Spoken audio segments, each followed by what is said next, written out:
Shalom, selamat pagi Bapak Ibu saudara-saudaraku yang kekasih di dalam Tuhan. Selamat berjumpa pada pagi hari ini dalam program Saat Teduh untuk kita bersama-sama diberikan kesempatan membuka, membaca, dan merenungkan firman Tuhan. Namun sebelum kita membuka, membaca, dan merenungkan firman Tuhan, marilah kita memohon bimbingan Roh Kudus dalam doa agar kita dimampukan untuk memahami firman-Nya dengan baik. Mari kita berdoa. Ya Tuhan Allah Bapa di dalam kerajaan sorga, puji syukur kami naikkan ke hadapan hadirat-Mu pada pagi yang indah ini untuk kasih-Mu dan kebaikan-Mu bagi kami, kembali mempercayakan kami kesempatan untuk kami jalani, dan terlebih memberikan kami kesempatan untuk terus merenungkan firman-Mu. Pada pagi hari ini Tuhan, sebelum kami mengangkat segala tugas dan tanggung jawab kami rindu untuk mendengarkan firman-Mu. Kami mohon tuntunan kuasa Roh Kudus-Mu, supaya kami dimampukan untuk memahami firman-Mu dengan baik. Ampuni salah dan dosa kami Tuhan, agar kami dilayakkan untuk mendengarkan dan merenungkan firman-Mu. Di dalam nama Tuhan Yesus kami berdoa. Amin. Bapak Ibu saudara-saudara, bersama-sama pada pagi hari ini saya mengajak kita semua untuk membuka, membaca, dan merenungkan firman Tuhan yang saya persiapkan dari kitab Mazmur pasal 147 ayat 1 sampai 6. Mazmur 147 ayat 1 sampai 6. Bunyi firman Tuhan. Kekuasaan dan kemurahan Tuhan. Haleluya. Sungguh bermazmur bagi Allah kita itu baik, bahkan indah, dan layaklah memuji-muji itu.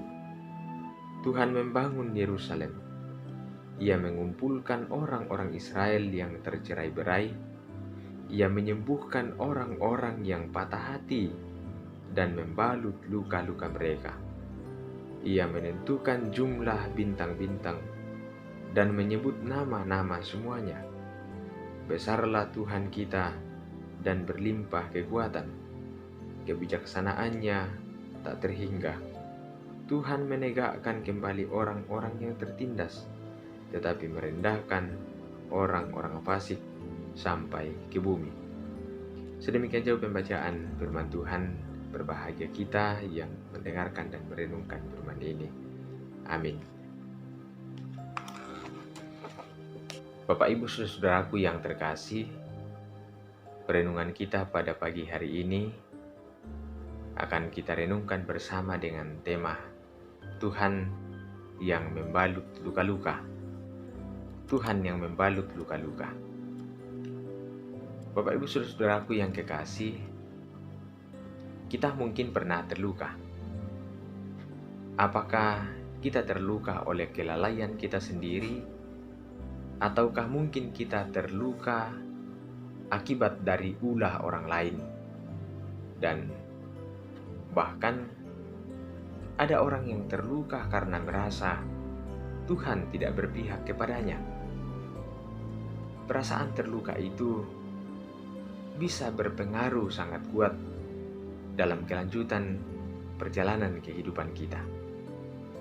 Ada orang yang tidak bisa merasakan kebahagiaan sepanjang hidupnya karena trauma dengan keadaan masa lalu yang sempat membuatnya terluka.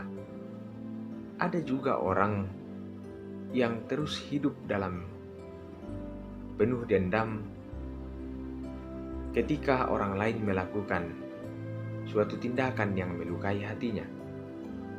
Bahkan ada orang yang hidup dalam berbagai penyimpangan-penyimpangan karena luka-luka masa lalu. Orang selalu punya cara yang berbeda-beda dalam menyembuhkan luka-luka batinnya. Ada yang melakukan pembalasan jika lukanya itu diakibatkan oleh orang lain. Ada yang mencari berbagai hiburan-hiburan, bahkan minuman-minuman keras, atau ada yang mengkonsumsi obat-obat terlarang. Itu berbagai cara yang dapat ditempuh orang untuk bisa menyembuhkan luka-lukanya. Tetapi orang-orang beriman selalu punya cara tersendiri untuk menyembuhkan luka-lukanya. Orang percaya tahu bahwa Tuhan sanggup membalut luka-lukanya bahkan luka separah apapun. Itulah sebabnya pemazmur mengajak orang-orang Israel untuk memuji-muji Allah dan bermazmur bagi Dia. Mazmur ini mengisahkan keadaan bangsa Israel yang terluka. Mereka terserak-serak oleh karena musuh-musuh mereka.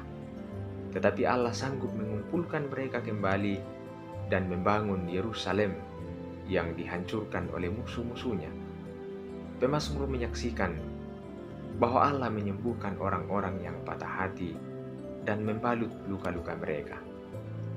Allah berbelas kasih untuk memulihkan mereka yang terbuang dan terserak dalam setiap situasi yang sama sekali di luar kemampuan manusia. Tuhan selalu punya banyak cara untuk memulihkan umatnya.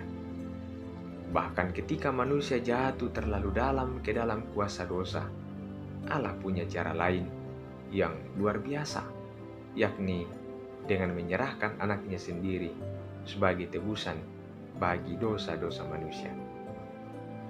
Juga di tengah-tengah pandemi yang saat ini sungguh-sungguh menggelisahkan kita, marilah kita membangun keyakinan Tuhan sanggup memulihkan kita, dan Tuhan punya begitu banyak cara untuk bisa melindungi kita, bahkan melepaskan kita dari berbagai-bagai penyebaran penyakit-penyakit yang menakutkan kita. Saudara-saudara yang terkasih, menyembuhkan luka-luka dalam hidup kita, janganlah menyelesaikannya dengan cara kita sendiri. Datanglah kepada Tuhan, pusatkan perhatian dan pengharapan kita hanya kepadanya saja.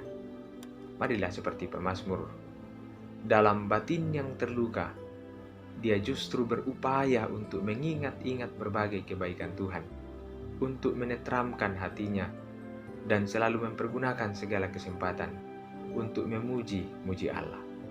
Puji-pujian kepada Tuhan harus mewujud dalam keberanian kita mempercayakan hidup kita sepenuhnya kepada kasih dan kuasa-Nya, sehingga dalam luka-luka separah apapun, tentramkan hatimu dan percayalah, Allah sanggup membalut luka-luka kita. Karena itu, tetaplah jalani kehidupan ini dengan penuh pengharapan kepada Tuhan. Tuhan menuntun, memberkati, melindungi kita sekalian. Marilah kita berdoa. Terima kasih Tuhan, firman-Mu pada pagi hari ini boleh kami dengarkan bersama. Berkati firman-Mu ini, biarlah tertanam baik di dalam hati pikiran kami, sehingga senantiasa kami hidupi dalam perjalanan kehidupan hari demi hari. Sehingga ketika kami menghadapi berbagai situasi hidup yang membuat kami terluka, kami tidak kehilangan pengharapan, melainkan di dalam Dikau kami mempunyai pengharapan yang teguh. Karena itu ya Tuhan, bimbinglah kami semua untuk terus menjadikan firman-Mu ini sebagai sulu dan pedoman bagi kelanjutan kehidupan kami. Kami serahkan segala keberadaan kami ke dalam tangan kasih-Mu. Tuhan memelihara kami semua, menuntun dan mengarahkan kami pada kehendak-Mu. Ampuni salah dan dosa kami, sempurnakan kami yang berdoa kepada-Mu. Di dalam nama Tuhan Yesus Kristus Juru Selamat kami. Amin. Bapak Ibu saudara-saudaraku yang terkasih, demikianlah firman Tuhan pada pagi hari ini. Kiranya menumbuhkan semangat dan pengharapan kita untuk tetap menjalani kehidupan ini dengan penuh harap kepada Tuhan dalam berbagai dinamika kehidupan yang silih berganti kita hadapi. Salam kasih, Tuhan memberkati Bapak Ibu saudara-saudara sekalian. Amin.